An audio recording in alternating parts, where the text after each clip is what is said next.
Alright, laid before you we have the Taylor Freelance extended capacity base pads. We make a variety of these, so we'll discuss these four right off the top. The most famous of them, I think, is the Glock +8 floor plate, which is Taylor Freelance's original product. It's 170 millimeters long, built for the USPSA Open Division. It provides 8 rounds of 40 Smith & Wesson, because back in the day I was shooting a 40.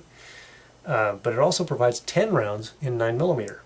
So this, as you see it assembled, is actually a 27 plus 1 round magazine. For those of you that are shooting 40s specifically, Glock has come out with a 22 round magazine, which is a very nice help. The problem is it's not quite 170 millimeters long.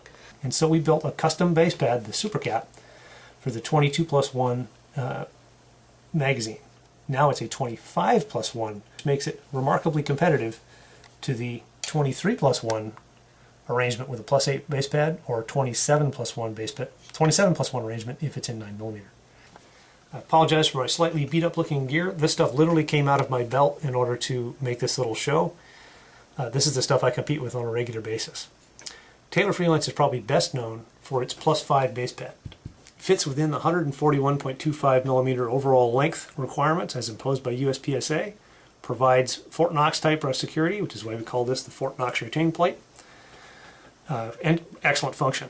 It's CNC'd out of Delrin. It looks like it's aluminum, but it's not.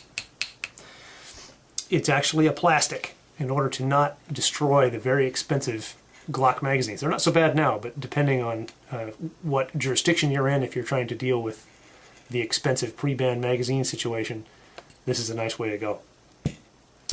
We offer this both in the original Delrin and in brass. I think I'm the only person in the market to offer a floor plate in brass for the Glock, and the reason we do that is recoil control. The Glock is so light that when you add this 4-ounce block of brass on the bottom of it, it calms the gun down a great deal. I prefer these for steel challenge style competition. This literally came off my belt for that purpose. I don't like them for USPSA events where I have to run and move around because they tend to flop in my mag carriers. If I had better mag carriers, perhaps they wouldn't flop so bad, so it's a personal preference thing for a lot of people. If you're shooting a relatively hard recoiling 40, heavy base pads are really a nice way to go. And that's the line. That's the Taylor Freelance extended capacity base pads.